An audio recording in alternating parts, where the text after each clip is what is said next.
पिंपरी चिंचवड महानगरपालिकेमध्ये 52 कोटी रुपयांचा भ्रष्टाचार झालाय। महानगरपालिकेच्या तिजोरीवरती डल्ला मारण्यात आलाय।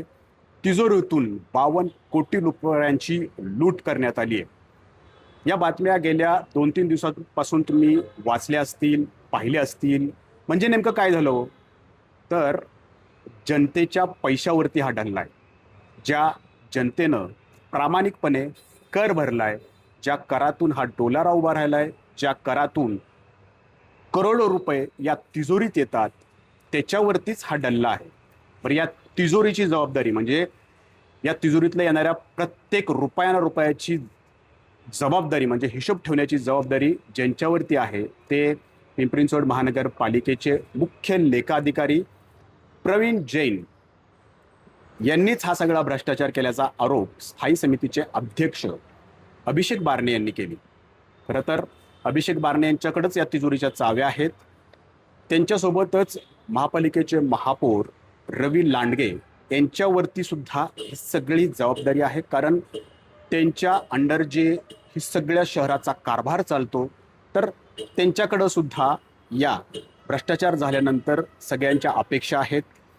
आणि त्यासोबतच हे लोकप्रतिनिधी असतील, ठेकेदार असतील किंवा महापालिकेचे अधिकारी असतील, हे नेमकी कशी कार्यपद्धती करतात याच्यावरती संतुलन ठेवण्याचं काम हे महापालिकेचे आयुक्त डॉक्टर विजय सूर्यवंशी यांच्यावरती आहे। आणि त्यामुळंच स्थायी समितीच्या अध्यक्षांनी महापौरांनी चौकशीची मागणी केल्यानंतर आयुक्तांनी चौकशी समिती नेमलेली आहे। प्रवीण जैन यांची चौकशी होणार आहे। 7 दिवसात अहवाल सुद्धा सादर करण्याचे आदेश दिले त्यांनी।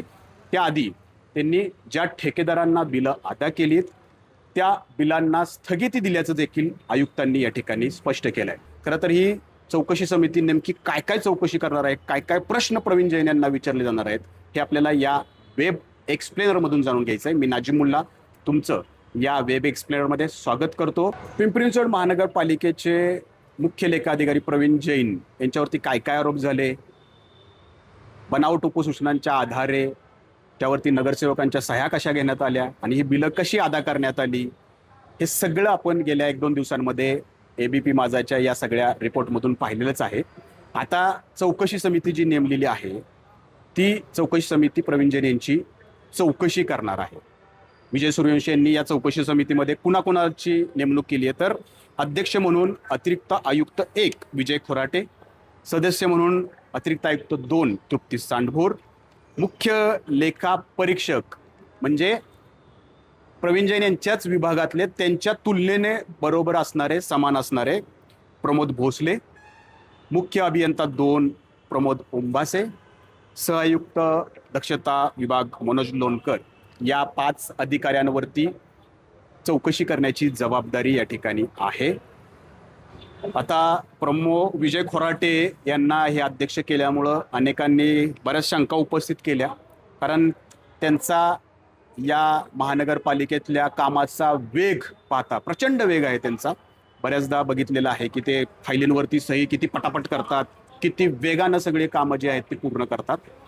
त्याच्यामुळं त्यांना हे 7 दिवसात अहवाल सादर करायचे, तर हे 7 दिवस पुरतील का त्यांना, हा एक प्रश्न या निमित्तानं उपस्थित झालेला आहे। अपेक्षा करूयात की हा जो सगळा भ्रम निर्माण झालेला आहे त्यांच्या अवतीभोवती, ते हा भ्रम जो आहे तो खोडून काढतील आणि 7 दिवसात निपक्षपातीपणे चौकशी करतील।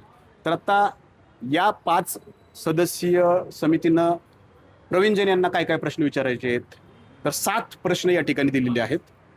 पहिला प्रश्न, दिनांक 24 मार्च 2026 ते 31 मार्च 2026 ज्या काळात, ज्या 7 दिवसात हे सगळा घोळ झालाय, जो भ्रष्टाचार झालाय असं म्हटलं जातंय, या कालावधीत करण्यात आलेल्या सर्व बिल अदायगींची तपशीलवार पडताळणी करायची। 2 नंबर, संबंधित कामांचे नाव, बजेट कोड, ठेकेदार, मंजूर सुधारित तरतूद, परस्पर वाढ घट रक्कम व अंतिम बिल रक्कम याचं परीक्षण करायचं आहे।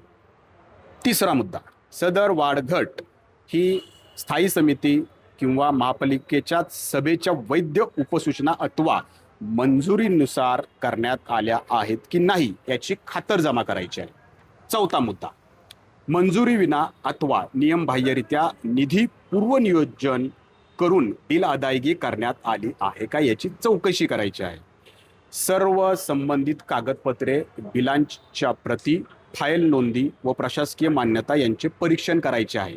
6वा मुद्दा खूप महत्त्वाचा आहे, कारण हा प्रशासकीय काळातील, प्रशासकीय राजवटीतील 3 वर्षांची चौकशीचा आहे. म्हणजे कधीचा?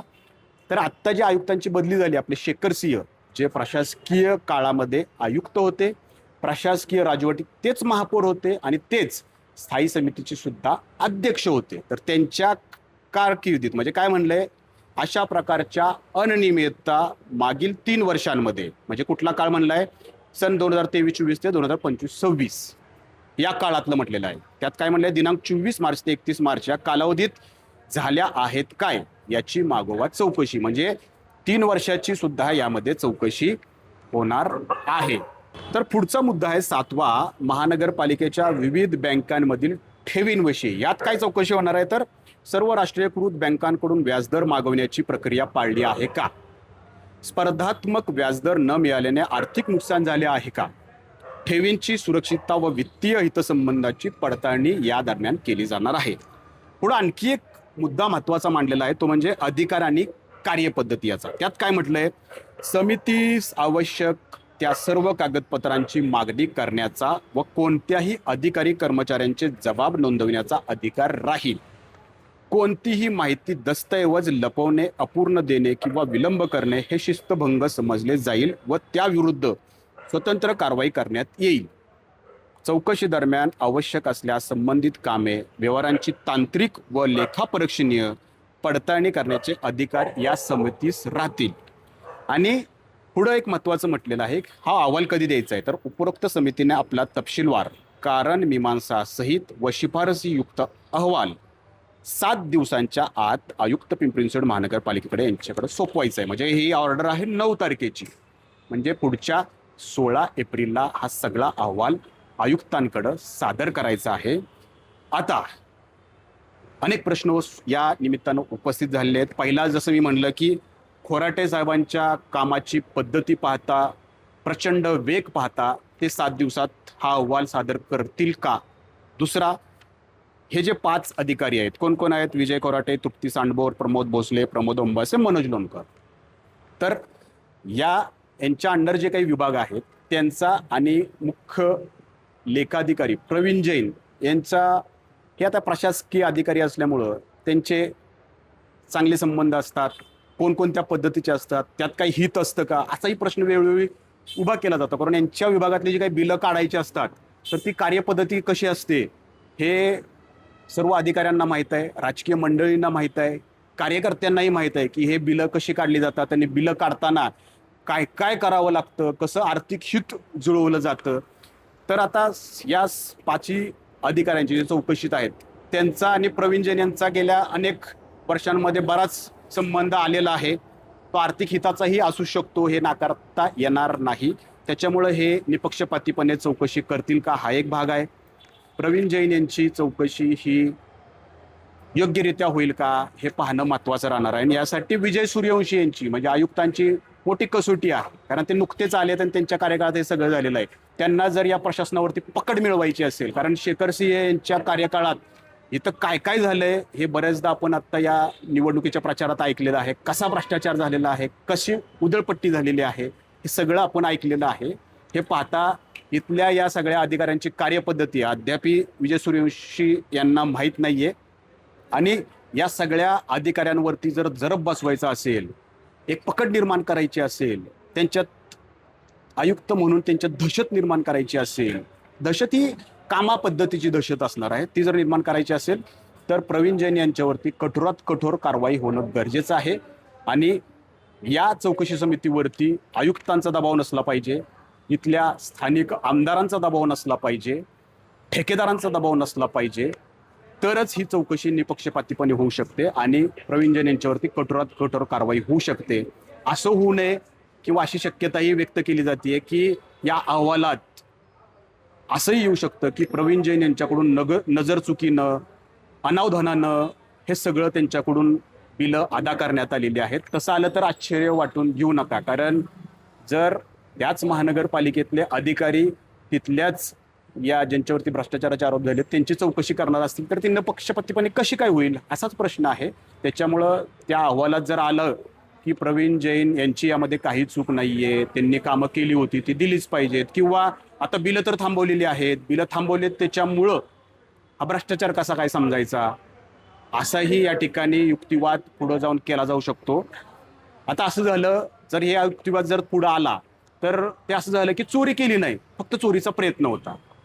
तर गुन्ह्यामध्ये चोरीचा प्रयत्न हा सुद्धा गुन्हाच मानला जातो. त्याच्यामुळं जर चौकशी समिती अहवालात असे काही मुद्दे आले तर समजून घ्या की प्रवीण जैन यांना या ठिकाणी अभय देण्यात आलेला आहे किंवा यामध्ये काहीतरी तोडपाणी झालेली आहे. मग या तोडपाणीत स्थायी समितीचे अध्यक्ष, महापौर यांची नावं येतील का, त्यांच्यावरती पण शंका उपस्थित केली जाईल का, आयुक्तांवरती सुद्धा या पद्धतीनं शंका उपस्थित केली जाऊ शकते कधी, जर प्रवीण जैन यांना अभय दिलं. शहरवासियांचं लक्ष आहे की आमच्या प्रत्येकानं काय का होणार, एक एक रुपया का होणार या करामध्ये भरलेल्या आहेत, या तिजोरीत भरलेल्या आहेत, आणि या 52 कोटीमध्ये प्रत्येकाचा 1 रुपया का होईना शहरवासियांचा असणार आहे. म्हणजे शहरवासियांच्या पैशांची ही लूट झालेली आहे. त्यामुळं शहरवासीय अपेक्षा लावून बसलेत की या चौकशीमध्ये नेमकं काय समोर येतं आणि प्रवीण जैन यांच्यावरती काय कारवाई येते. ही कारवाई कठोर झाली तरच भविष्यामध्ये अशा प्रकारचे गैरव्यवहार होणार नाहीत. अपेक्षा आहे की कठोर कारवाई होईल. एबीपी माझा तोपर्यंत या सगळ्या प्रकरणाचा पाठपुरावा करतच राहील. धन्यवाद. एबीपी माझा, उघडा डोळे बघा नीट.